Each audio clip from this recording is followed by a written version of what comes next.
Looking for ways to protect your digital identity? What steps can you take to secure the numerous user accounts you have? How secure am I really? If you're asking yourself these questions, then you're in the right place. If you're interested in learning some simple, easy, and effective methods to keep you safe in this digital world, stick with me and I'll walk you through it. Welcome back, everyone. Last time we talked about some general practices to not just protect your digital identities, but also how to identify what they are and which ones are more critical or valuable. Today I want to provide you with some more specific information that we weren't able to cover last time, such as two-factor authentication and some other controls to help keep you safe. So I mentioned dual-factor authentication last time, which is also known as two-factor or out-of-band authentication. If these terms aren't familiar to you, don't sweat it. It's likely you are familiar nonetheless. Many service providers offer this capability, which is when you are prompted to provide an OTP, or one-time password, in addition to your username and password. Lots of commercial solutions provide an authenticator app, such as Microsoft for their 365 cloud services, but most common is a text message containing that OTP. So you enter your username and password, and it texts you an OTP to enter on the next screen.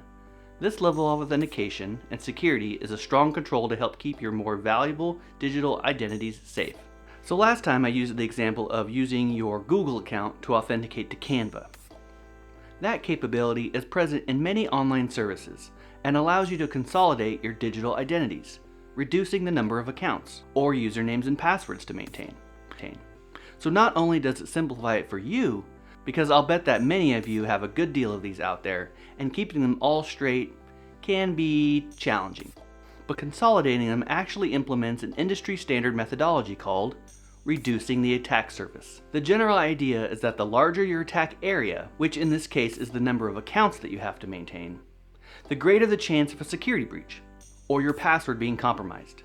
And it could be compromised by a bad guy because they're targeting you, or maybe they're targeting the service provider, which is a common occurrence. However it occurs isn't necessarily relevant, but it does impact you, and you should take steps to mitigate the risk of this occurring, or avoid it altogether by using single sign-on with Google or Facebook, or whatever options are available to you. I also mentioned on my last video that although this is the preferred methodology to consolidate and reduce the attack surface, it does now increase the risk associated with whatever account you're using to sign in. The example last time being my Google identity. So I want to take extra steps to protect that identity and implement two-factor authentication. There are other controls you can enable, like notifications for new logins, so that when you sign in from a different device or a new application or website, you are notified. So that even if your account is compromised, you'll be aware of any successful logins and can take steps to take back control of your account. You see this all the time when your Facebook friends post a message that, "I've been hacked." So the message here is to make sure you implement any of the additional security controls available to you to help protect that account. And an added bonus is that by implementing said controls, it makes it easier to reset the password you will inevitably forget. Because that never happens to you. Which is one of the benefits of using single sign-on and consolidating those accounts. Less passwords to remember or forget. So we discussed all the pros and cons of account consolidation, single sign-on, two-factor authentication, etc. And the example we used was Google. But what about others? It's a great question. Another good example would be your Apple ID. The Apple platform not only offers many of these capabilities to protect and secure your digital identity, but also provides capabilities to protect your devices, like your iPhone, your iPad, etc.